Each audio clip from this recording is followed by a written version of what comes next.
Sanjay studio. देखा सूरज आगे आगे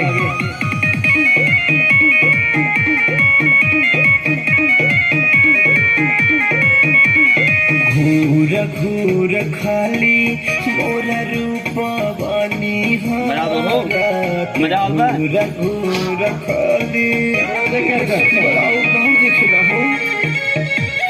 घूर घूर खाली मोरा रूपवानी हारत घूर घूर खाली मोरा रूपवानी हारत सैया तू